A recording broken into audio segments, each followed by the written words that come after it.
An Alternative History of Stones by Malika Booker. Let us address the stones. And you, stone, too, have stories to tell.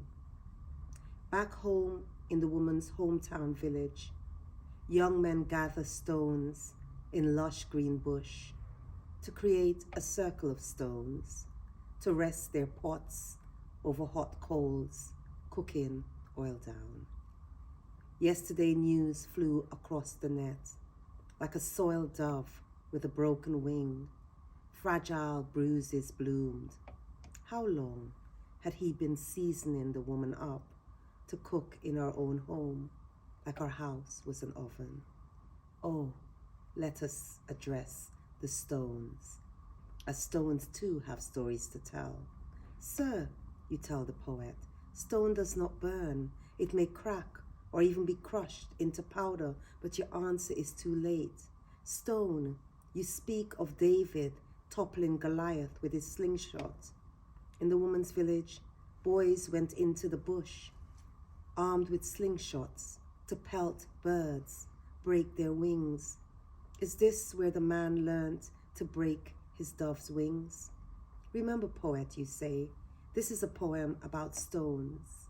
Meanwhile, across Facebook, the woman's friends are stones rumbling, stones heavy. One post states, I spoke to her only last night. Death did not hint it was a stone's throw to the crawling fire. In this poem, honey thickens in the woman's veins instead of water. Boiling epidermis shrinks, then splits open, and oil flows from the woman's body like boiling tears. Oh, give me more oil in my lamp, keep it burning. Her friends sing a choir across Facebook, hymns to erase thoughts of oil in that oven, burning, burning till daybreak. Sir, this is a poem about stones, yes, and you stones have your own stories too. Look at the woman's village. A nun sits on a big stone. Look again at the woman's village.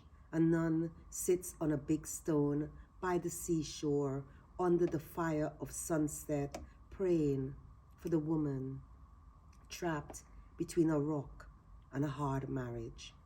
Sir, stone, is prayer a servant of the mouth, like stones are servants of the palm? Where were prayers at daybreak when the woman needed? Oh, let us address the stones. The stones have their own stories to tell. The poet attempts to resurrect. The poem attempts to resuscitate. Oh, let us address the stones.